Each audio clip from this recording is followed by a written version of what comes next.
In December of 1945, in Upper Egypt, an Arab peasant was digging in the desert. He had made an astonishing discovery.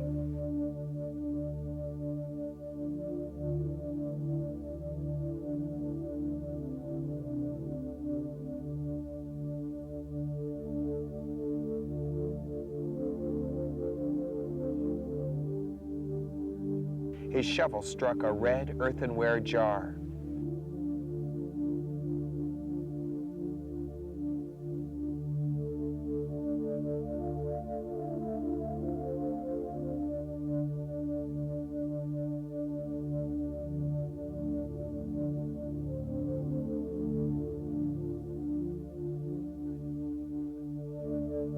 Excitedly, he brought up the jar.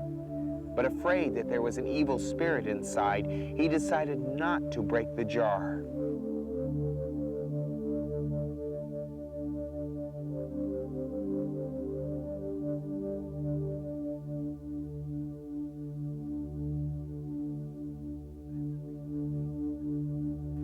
But after realizing, after a while, that gold might be inside, he smashed the earthen jar and found instead of gold something far more precious and valuable. 13 papyrus scrolls. These scrolls were the secret writings of Jesus the Christ, the secret gospel according to Thomas. These gospels can open up a whole new world of insight into not only the teachings of Jesus, but into the secret teachings of the way of the Christ in all of us. Ever since the dawn of humankind, we've sought the origins of our life and its purpose. Some have chosen to look to science, religion, or philosophy for answers. Many have turned to the great masters such as Lao Tzu, the Buddha, and Jesus Christ for spiritual illumination.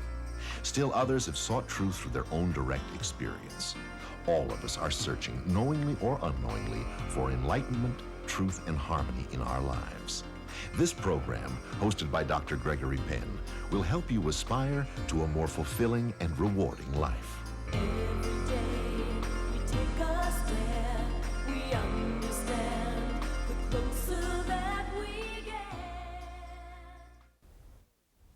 I want to deal with this particular discourse with my very favorite story. I don't think anything has really touched me as much as this particular story. It's about a Zen master who had as his favorite monk his final disciple. And the master was going to be leaving, and he was going to offer the monk the final lesson that the monk needed to know that would completely change his life. And he said he was never going to say a word about it. He was going to teach the monk through this very beautiful, so to speak, action. And that's exactly what he did.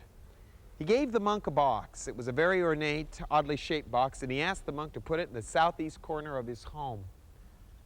And not to move it, but to leave it there. The monk agreed to this. The master said he would be back within 3 weeks. So the master leaves, and the monk puts the box in the southeast corner of his home. And as he puts it there, being the good disciple of Zen, he begins to see that the box, being oddly shaped as it is, also made the room look oddly shaped. The furniture was out of place. So what does he do? He rearranges the furniture in his bedroom. Then he finds out he has to rearrange the furniture to fit from his bedroom into his living room. The same thing in his dining room and his study. Soon he begins to see as time rolls on that he needs to change the front of his house and then the garden, all to fit this one little box that the master asked him to put in the southeast corner of his house. The master comes back 3 weeks later, and he asks him about the box. The little monk said, "What was in that box?" He said, "This box is very dangerous. It's caused me to change everything in my house. Nothing remains the same." The master smiled at him, and he opened up the box. He said, "There's nothing in it but love. Love changes everything. No, not the passionate, emotional love that you and I get involved in. Not that human love that we seem to be so attached in, but the love that is unconditional. Great masters teach us one kind of love, a love that is very different from the love that we have known. It's not a love that is attached to people and objects and things. It's a love that is attached to nothing. It is unconditional. When the box is placed in your being, and I'm going to offer you the chance to have that box placed in your being today, You're going to have a chance to change your life in many beautiful ways. I want to have that opportunity to offer you the symmetry of your own life. Once you hear of unconditional love, less as a concept, less as a theory, but as an actuality, your life will never quite be the same. You will allow life to bless you. You will allow life to unfold you. You will allow life to be what it's meant to be.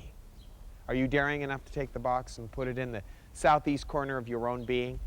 If you are, you have some surprises for you, some changes that are going to be made, and you won't regret one single one of them because they're all going to offer you the blessing of yourself. I really like the box. The box that the Zen master gave is not one that most people truly understand. It's the box, well, let me give it to you.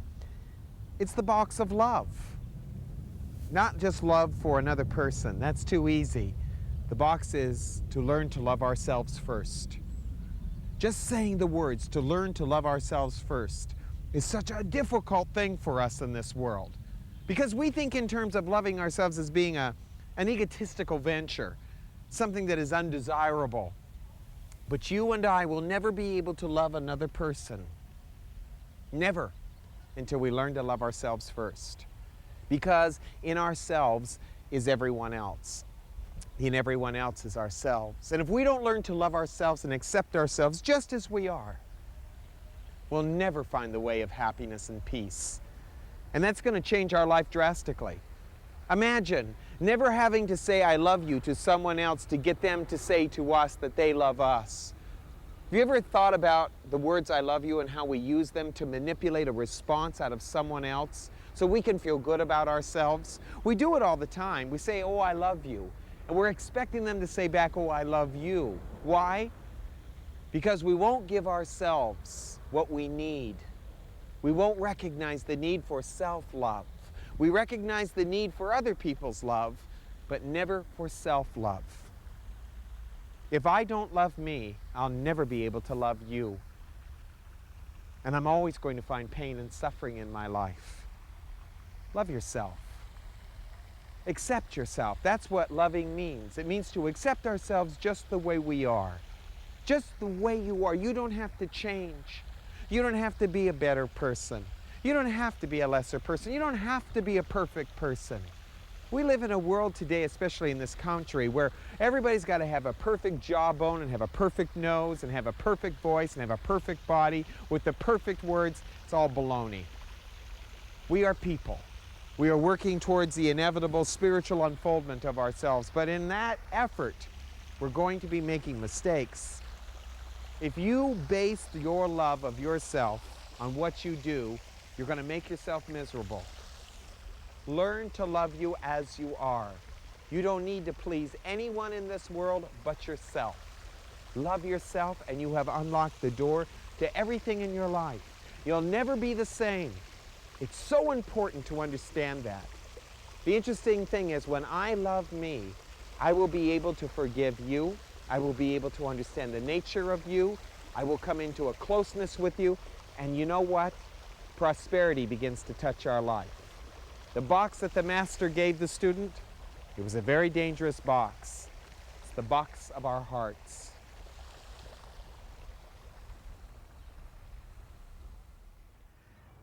So after we've had the box in our life for just a moment, now something very unique begins to happen. Our whole life changes. And as our life begins to change, we rearrange everything. Please remember that life is lived from the inside out, not from the outside in. When we start really allowing love to have its place within our living, the changes start from within us. We start feeling a difference about ourselves, very accepting of those people who are around us. Those people who used to annoy us, we understand them. We begin to find that we take our environment with us wherever we go, and as we are, so things happen around us. Life is dictated strictly by the kind of person you are. And if within yourself there is anger or fear or any kind of resentment, then that's going to show in the things that you do, in the things that you say, in the kind of person that you are.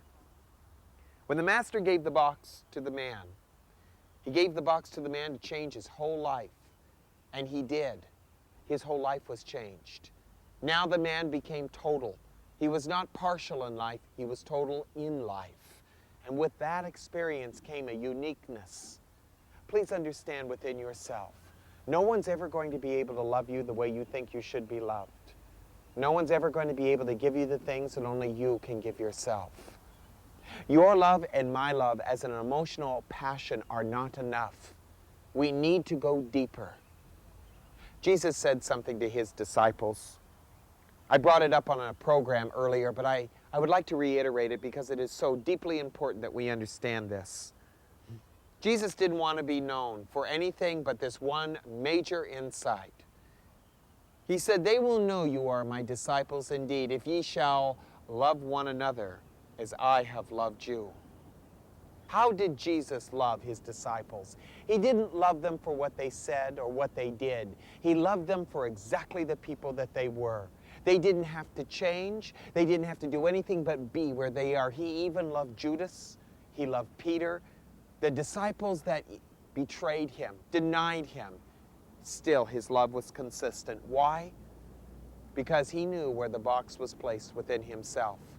And he allowed himself to not only have that box, but to utilize that box in many beautiful ways. In the way of his heart, the way of his actions, the way of his being. Our religion, our life, our politics, everything that we are means absolutely nothing until we love. Our whole life means nothing until we love. And the love does not mean affection towards another person or passion or acceptance even, but it's an unconditional attitude. If we can work with the unconditional side of our nature, we're going to do some wonderful things with our life. Our whole life is going to change. Our whole being is going to change. Our whole sense of worth is going to change. So my dear friend, don't waste your life on conditional love, on passion, on looking at other people and saying, "Oh, I love you because you do this, and I love you because you do that." Love yourself first, and you will learn how to love others unconditionally.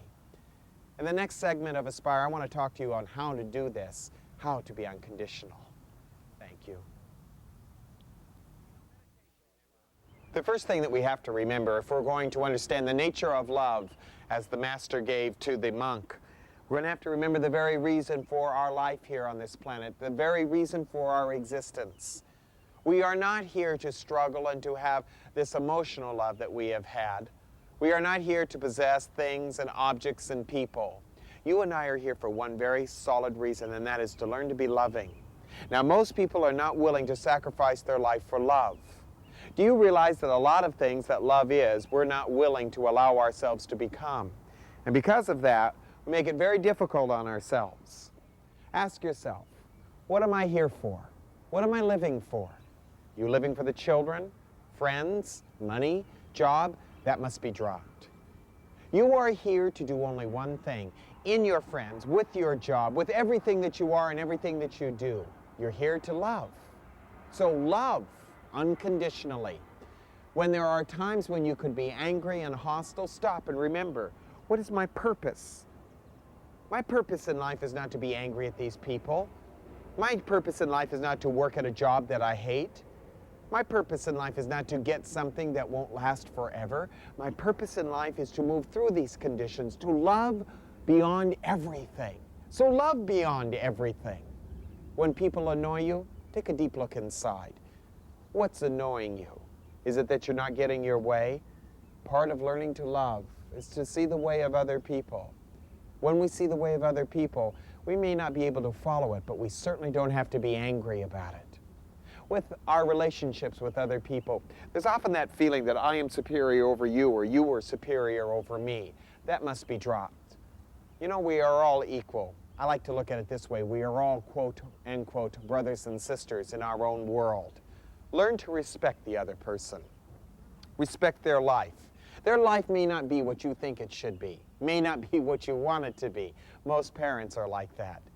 But when we learn to love our children and love our friends just for where they are, as they are, we come into the greatest law and fulfillment of the law that will change our life. We're allowing people to be where they need to be at the time they need to be in. And in that moment comes a great compassion and forgiveness. And a lot of the things that we need to allow to be washed away from our life is washed away in that moment. So the first thing we need to remember is simply this. We're not here to straighten out the world. We're not here just to make this a better place. We make it a better place by making ourselves, quote, end quote, a better person through love. So remember, above everything that you do, you're here to love, to give of yourself in that love, and to find a peace and an understanding that passes all human awareness. And you know, the second thing is just as important. It's called kindness. We're not always very kind with one another and with ourselves. We must learn to be kind first with ourselves before we can be kind with others. But what does it mean to be kind? To be gentle with ourselves. That's the key. To be so gentle with ourselves that we are not antagonistic towards our mistakes, our shortcomings. That we are not antagonistic about the things that we haven't been able to achieve, and that we are patient with ourselves. I think the basic human being needs lots of patience. We're like a seed. We are planted into the ground, and it takes patience for the seed to change, to die, and to be born into a tree. That's kind of what happens with us with love.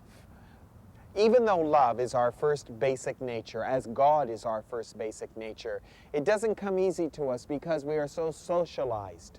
We are so conditioned in this world that it's really sexy to be hard and strong, or that it's really macho and powerful to not have feelings. Feelings and thoughts and attitudes like that are, well, very important. We need to understand where we're coming from. Be kind to yourself. You're going to make mistakes. You need to be kind with that. Be kind in your speech towards yourself. Don't always be putting yourself down. Be gentle with yourself. Sometimes when you've had a rough day or you've seen that you've done things that have been silly or thoughtless, put those things down.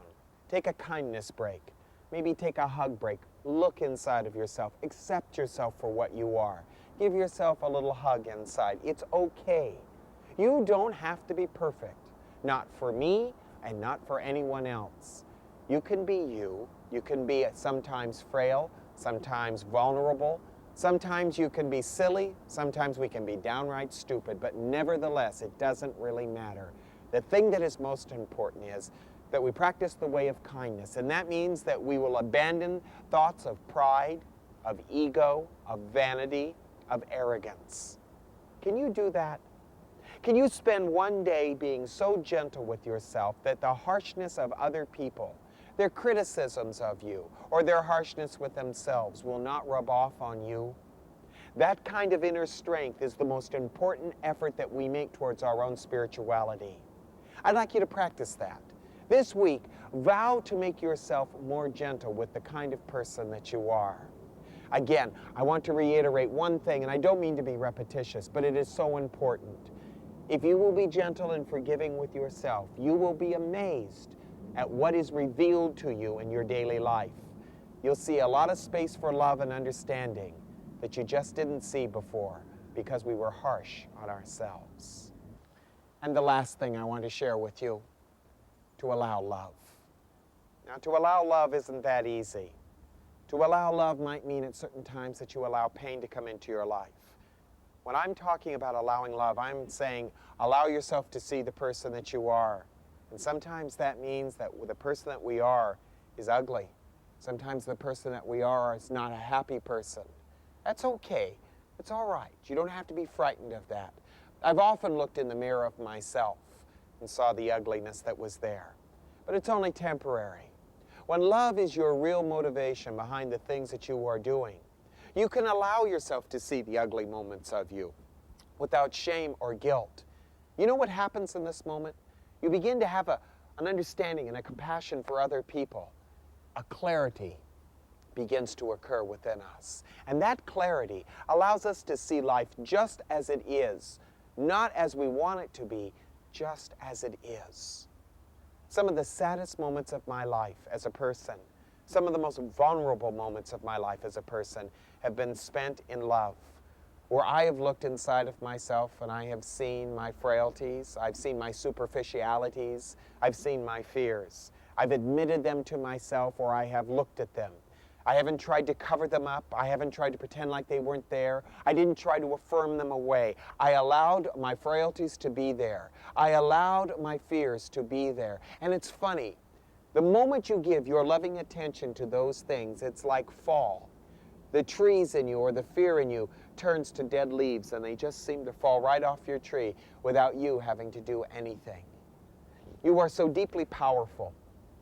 You are so deeply loving that you don't have to wait for a year, 2 years, or another lifetime to conquer the things within you that would allow you to live a more loving life. Be so courageous within yourself that you will allow for love. That means that sometimes you'll move against your logic, you'll move against your reasoning, you'll move against your fears, you'll move even against your hopes and desires. You'll move against your mind. And the moment you do that, you enter into the fires of love. And as the little master placed his box in the southeast corner of this monk's home, the monk found in his life a new life.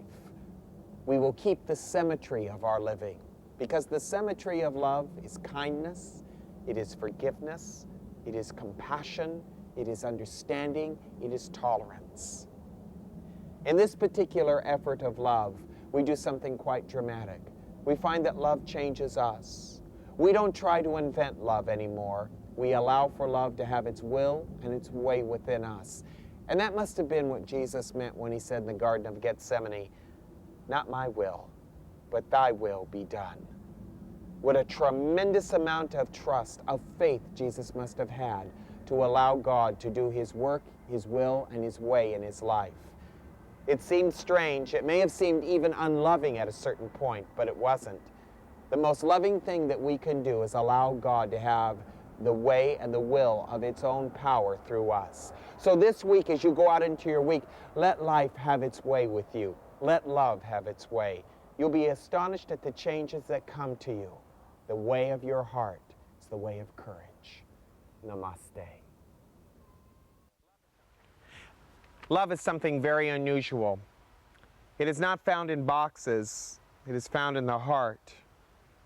Love is none of the things that we have been taught it is, or what we even sometimes want it to be. Love is so much more than that. If we had learned anything from this beautiful little story that was given to me, it is to allow love, and that love is allowed. It is not something you get. It is allowed through us. You have to allow for it to make changes in your life. Most of us want to have love, but we don't want to go along with the changes that it would evoke in our living. And that's what I mean by the word allow. Allow love, unconditional love. Whatever it is and wherever it may take you, allow it. The little monk was right. The box that the master gave him that contained the love was a very dangerous little box, very dangerous, because it made him change so many things about himself and his own life. Think about it, my friend. This week, spend some time allowing love. Whatever it takes, whatever you have to give up, whatever changes have to be made in your attitude, in your beliefs. In fact, you should have none. You should drop them quickly. And allow for love to guide and shape your way. It is up to you. You and I are the ones that determine how our life is going to be, through the love that we allow to live through us. Thanks for allowing me to be with you, and we'll see you next week on Inspire. That we get, we'll find in who we are. We choose between the left and right, the ups and downs, the darkness.